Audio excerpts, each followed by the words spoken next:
Lecture 3.3, Rules for Differentiation. This is the Colorado National Monument.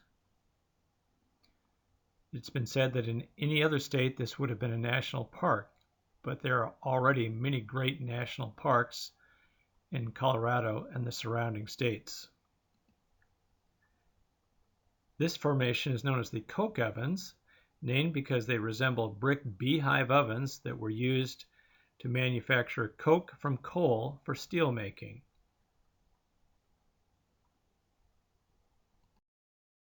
If the derivative of a function is its slope, then for a constant function, the derivative must be 0. d dx of c equals 0. For example, if we have the function y equals 3, that represents a horizontal line, so y prime equals 0. The derivative of a constant is 0.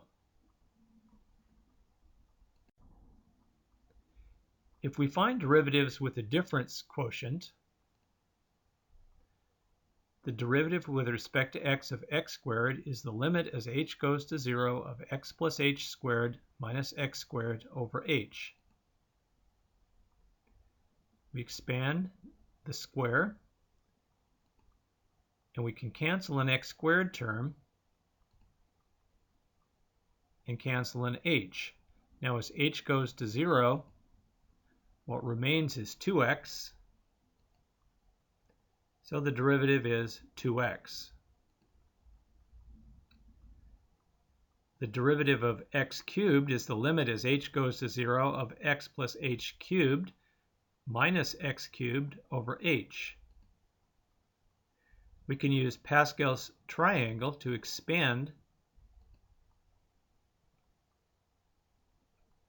using this line here with 1, 3, 3, 1 as the coefficients. We get the limit as h goes to 0 of x cubed plus 3x squared h plus 3x h squared plus h cubed minus x cubed all over h. The x cubes cancel out. We can cancel an h. Then as h goes to 0, what remains is 3x squared. So the derivative of x cubed is 3x squared. If we take the derivative of x to the fourth,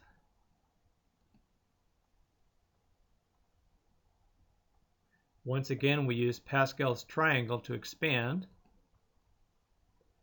and we get this expression. The x to the fourth terms cancel out. Then once again we can cancel an h.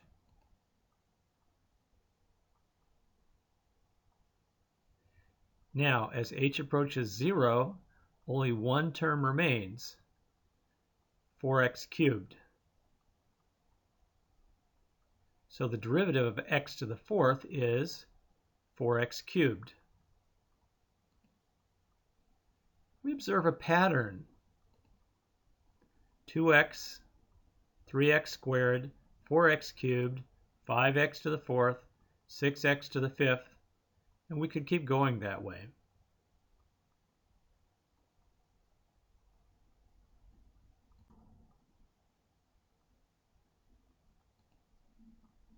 The derivative with respect to x of x to the n is n times x to the n minus 1. So what we do here is bring the exponent down and then decrease the exponent by 1.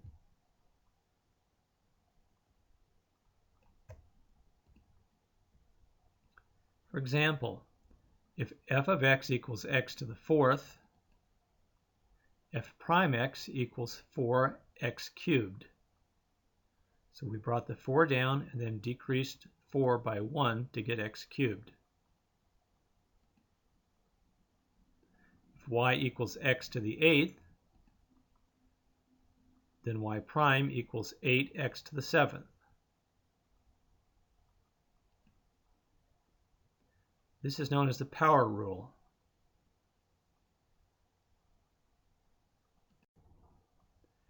The constant multiple rule.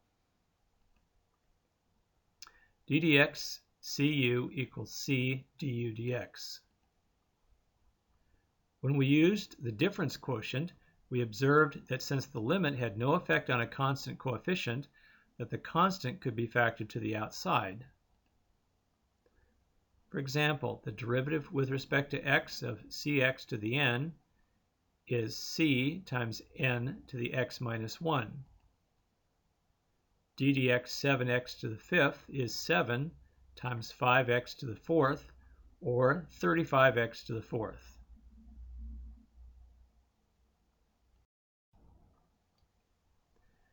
The sum and difference rules. d dx u plus v equals du dx plus dv dx.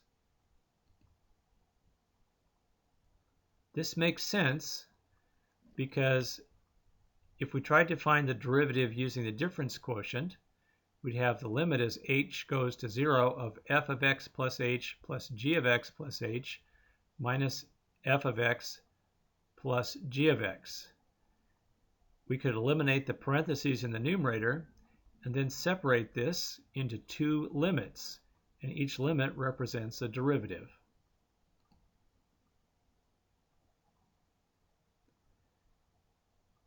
The derivative with respect to x of u minus v is du dx minus dv dx, and we could use the same logic to find that. For example, y equals x to the fourth plus 12x becomes y prime equals 4x cubed plus 12. Each term is treated separately. If y equals x to the fourth minus 2x squared plus 2, we get dy dx equals 4x cubed minus 4x. Now, what's exciting about this is whereas before it was an effort to find a derivative, at least for a polynomial, now we have the tools to write the derivative down just as fast as we can write.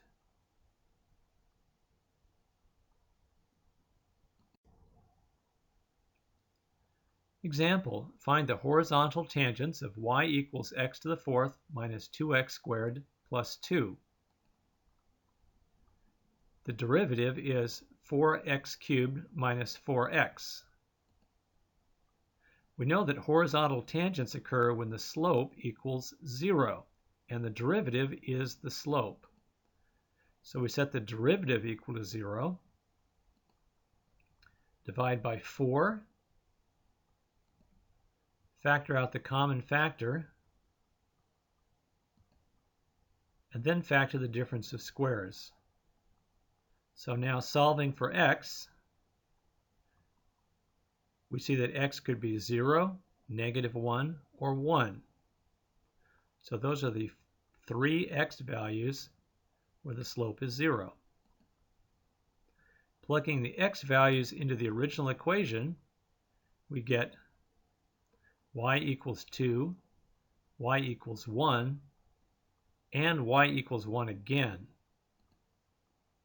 The function is even, so the negative sign canceled out when we plugged in the -1, and so we only get 2 horizontal tangents.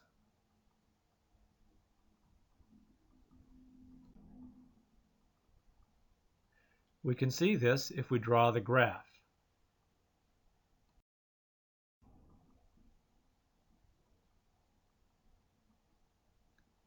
So we have y equals x to the fourth minus 2x squared plus 2. One of the horizontal tangents is at y equals 2. The other horizontal tangent is at y equals 1.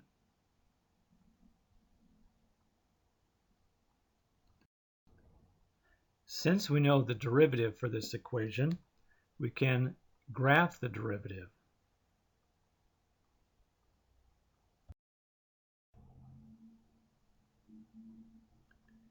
the derivative is 4x cubed minus 4x. The first derivative, or slope, is 0 at 0. We see the slope of the original is 0. -1, where once again the slope of the original is 0. And 1, where the slope of the original is 0.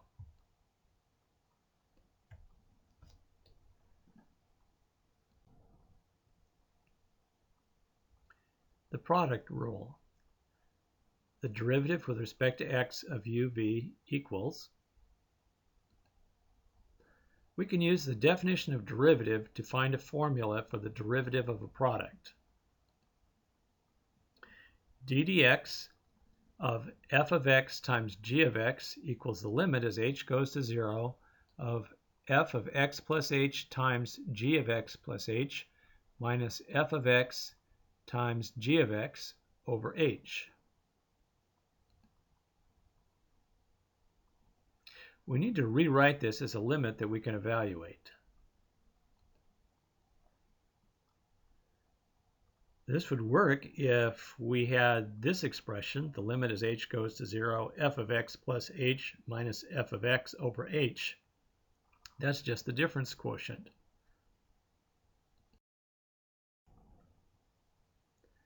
If we subtract f of x times g of x plus h, we could factor out g of x plus h. And then we'd have f of x plus h minus f of x in the numerator.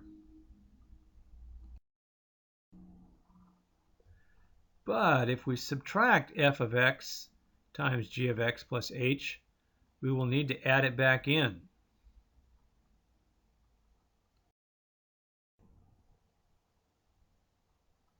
We are going to subtract and add the same expression to the limit.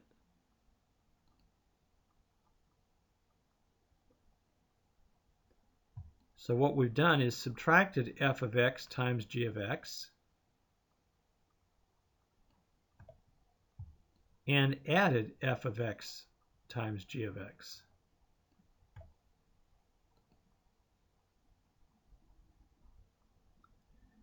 So we group terms together.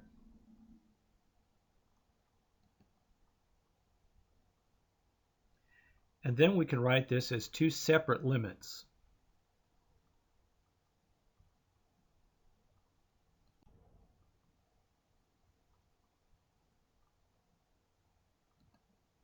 Using the distributive property, we can factor g times x plus h out of the first expression, and we can factor f of x out of the second expression.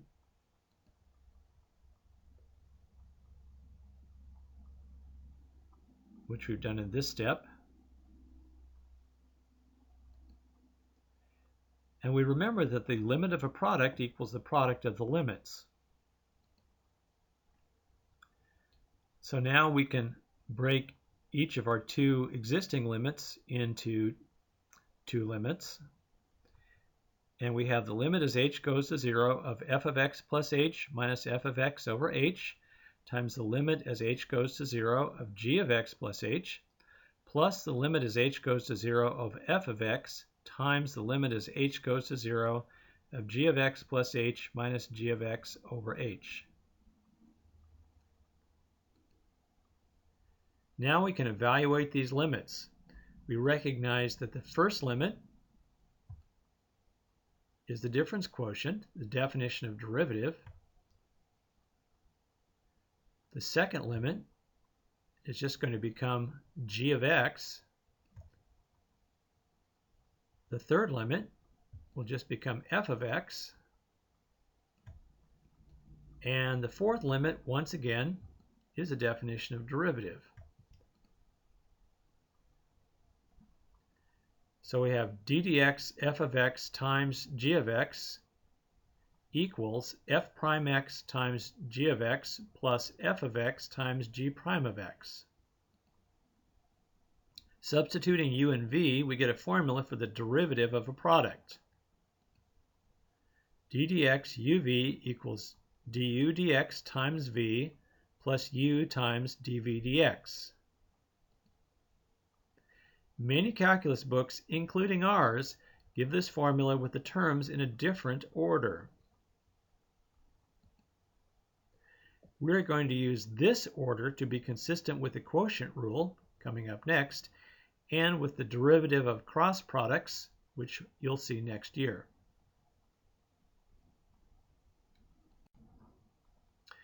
So the product rule is d dx uv equals du dx times v plus u times dv dx. Notice that this is not just the product of two derivatives. This is sometimes memorized as d dx uv equals u prime v plus u v prime. For example, d dx x squared plus 3 times 2x cubed plus 5x. We could expand this and do each term separately,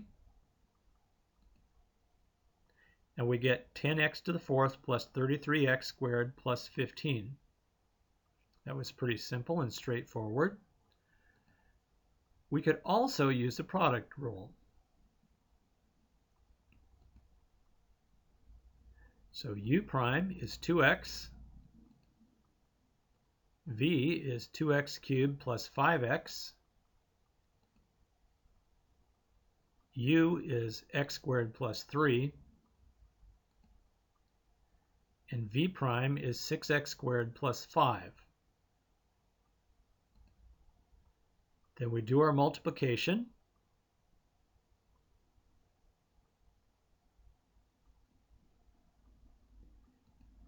And collect like terms.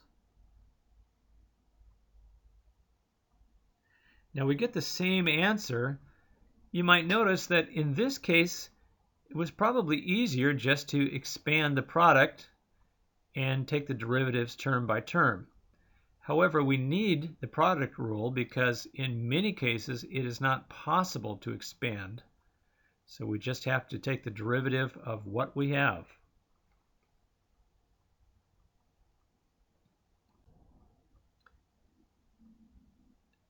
And we can find the quotient rule using some similar techniques. d dx u over v equals. Once again, we can use the definition of derivative to find a formula. d dx f of x over g of x equals the limit as h goes to 0, f of x plus h over g of x plus h minus f of x over g of x all over h. Clearing the complex fraction,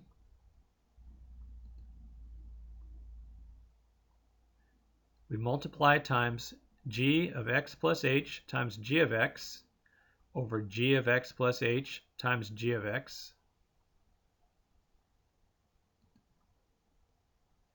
giving us the limit as h goes to 0 of f of x plus h times g of x minus f of x times g of x plus h over h times g of x plus h times g of x.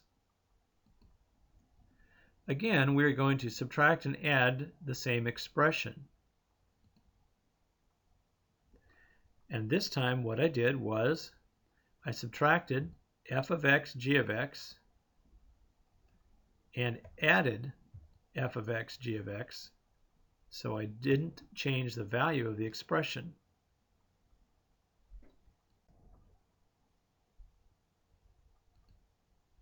Factoring each side of the numerator and factoring the denominator gives me this. So I've separated this into two separate limits.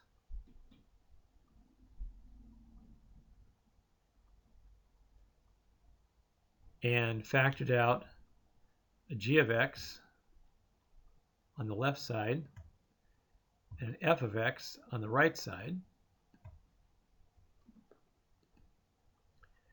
remembering once again that the limit of a product equals the product of the limits, and evaluating the limit on the right-hand side. We get the limit as h goes to 0 of f of x plus h minus f of x over h times g of x minus f of x times the limit as h goes to 0 of g of x plus h minus g of x over h times 1 over g of x squared. Once again, we recognize the definition of derivative in two places. So evaluating the limits,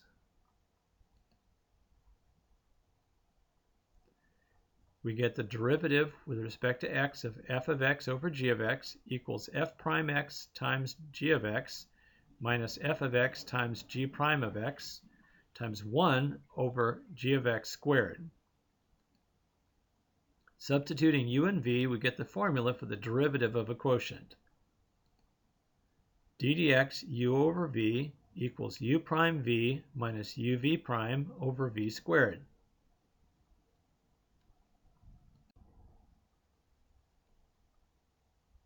Once again, the quotient rule is d dx u over v equals du dx times v minus u times dv dx all over v squared. Or d dx u over v equals u prime v minus uv prime over v squared. Here's an example. d dx 2x cubed plus 5x over x squared plus 3. And the quotient becomes the derivative of the top, or numerator, times the bottom, minus the top times the derivative of the bottom times the bottom squared.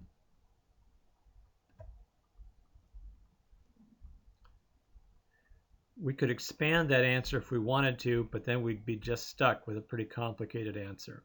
So we'll move on.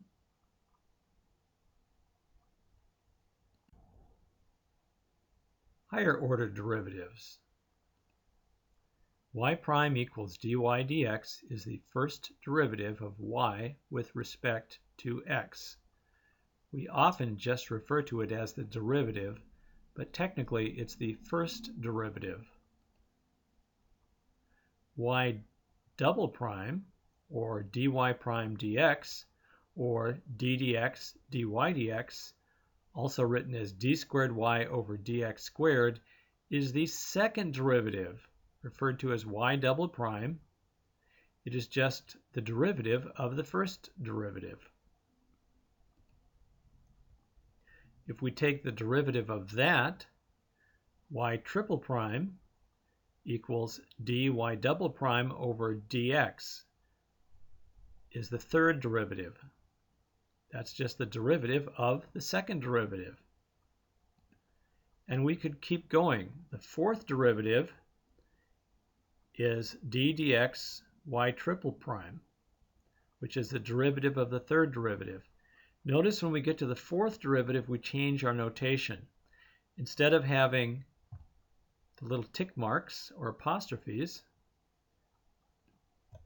we switch to what looks a little like an exponent, except it's got parentheses there, and in context you know that means the fourth derivative. We will learn later what these higher order derivatives are used for.